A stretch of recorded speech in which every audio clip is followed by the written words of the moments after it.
India showed its capability to not only develop a MIRV missile, but also show that it had the capacity to have a hypersonic missile.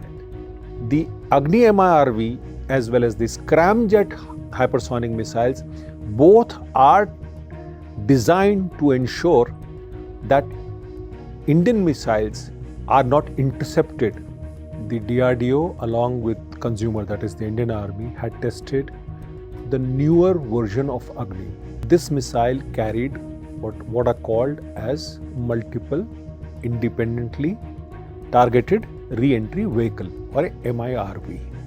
The Agni MIRV goes at a height of nearly about 15 to 2000 kilometers up beyond the atmosphere. Scramjet engine is a very significant development because very few countries have been able to do that. In January, they could achieve the engine, the hypersonic Scramjet engine for 700 seconds. This time, it went on to 1200 seconds. So, Pakistan also has the Ababil MIRV missile. Why is the Agni test different?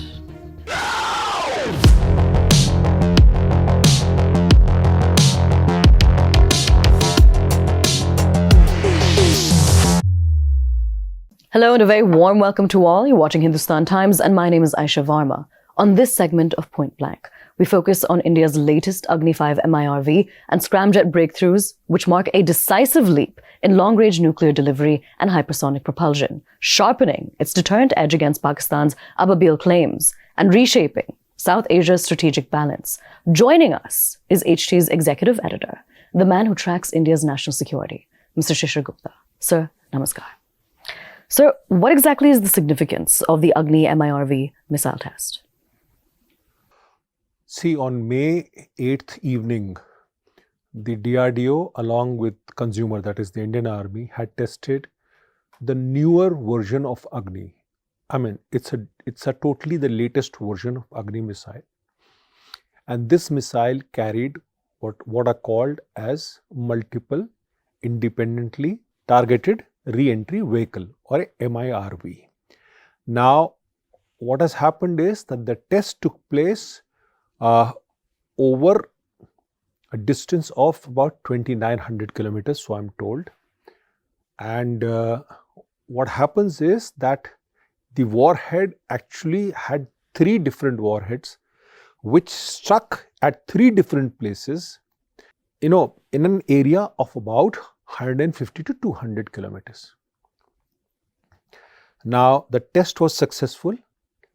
All 3 MIRV warheads targeted the place perfectly, and the test was a huge success.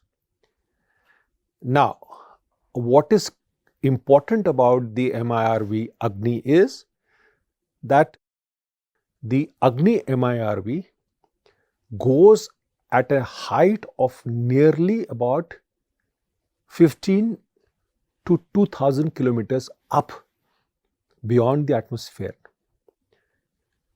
Then when it reaches the apex altitude, I'm actually not telling you the exact numbers because that is a classified category, but when it reaches the optimum altitude, it releases the warhead. And then the warhead go in 3 separate directions at hypersonic speeds, and that is why it is very difficult to intercept. This is the most significant thing that has happened as far as Indian missilery goes, and it adds up to strengthening the Indian nuclear as well as strategic deterrent. Now, what I understand is that this was a 3-stage missile. The first 2 stages were solid fueled, the 3rd stage was liquid fueled. The missile, it sort of performed to all parameters and all trajectory and everything that was supposed to be done. Now, this missile is actually going to take care of the anti-ballistic missile capabilities that are being built up all over in Asia. So in that way, Agni MIRV is a very significant, or let's say a milestone for the DRDO.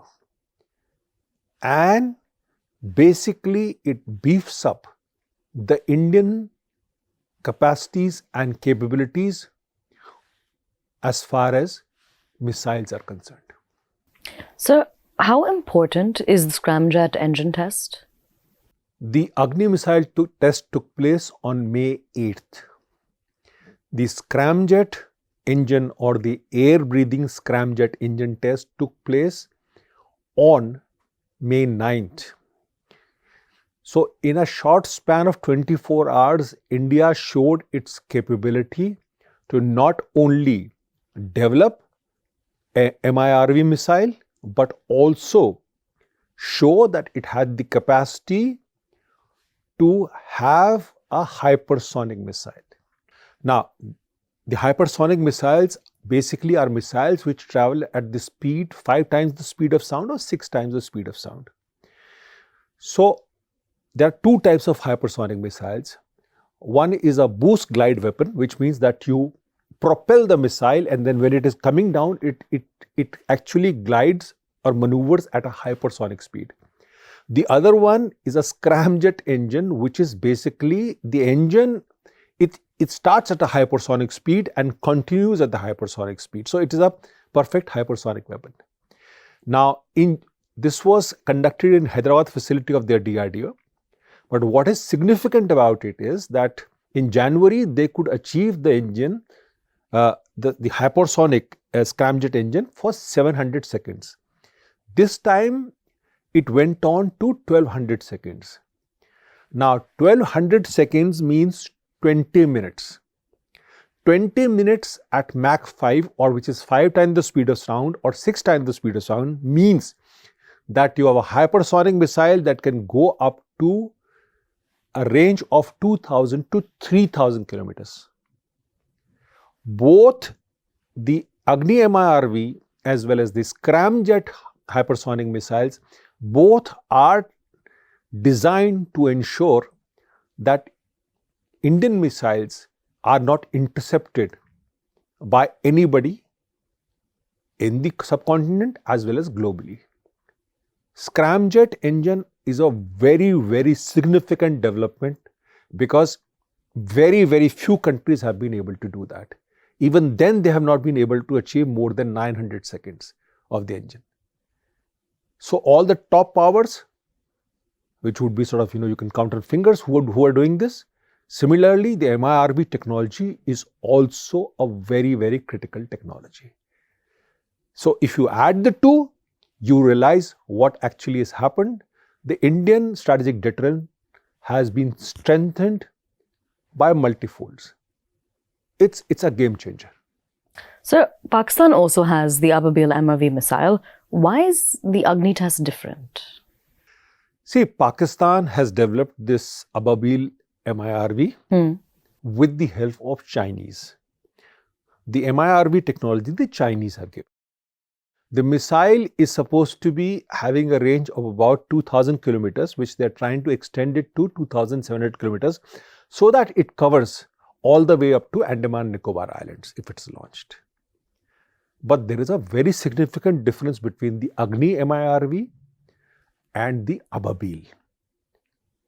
The Agni MIRV, the warheads are released at the optimum altitude. In Ababil MIRV, the warhead is released just 2 kilometers short of the target. So, in that way, it is much more easier to intercept, much more easier to demolish and neutralize. So, in many ways, Agni MIRV is multiple steps ahead of what the Pakistanis have, thanks to the Chinese technology. This is the difference between Ababil and Agni. The Chinese also have significant MIRV technology, which they use in DF-41 missiles and other missiles. But in all the cases, the warheads are essentially 3. Like the Agni MIRV had 3 warheads. The Chinese also do a 3-warhead missile, MIRV. The Pakistanis, I'm told, also has a 3-warhead missile. But the Pakistani missile is much more easier to intercept given the Indian capability of having ballistic missile and missile tracking capabilities. So that is the difference between the three. So we also need to take a look at the timing of this, considering that this comes in line with the anniversary of Operation Sindoor. What message do you think is being sent? See, it's clear-cut a message to everybody that, India is something not to be trifled with. It's a clear-cut message because the test took place on May 8th, Agni MIRV, which is the latest version of Agni, as I say again, and the Scramjet engine, which is much more important than a whole lot of things.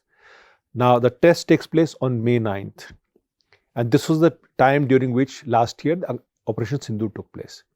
What is also significant is that at that particular point of time, at the place where the missile was being tested, the Chinese had sent their scientific research vessel, which essentially are, the fronts for ballistic missile trackers. This ship was there and it was monitoring it. So the big powers will all know what the missile achieved and how, at what range was the test fired, and did the warheads actually demolish the target. The answer is the missile performed perfectly well. It went over 2,900 kilometers and demolished all the 3 targets at hypersonic speeds. Sir, thank you so much for joining us and bringing us more key details about this development. With that, it's a wrap, but do stay tuned for more.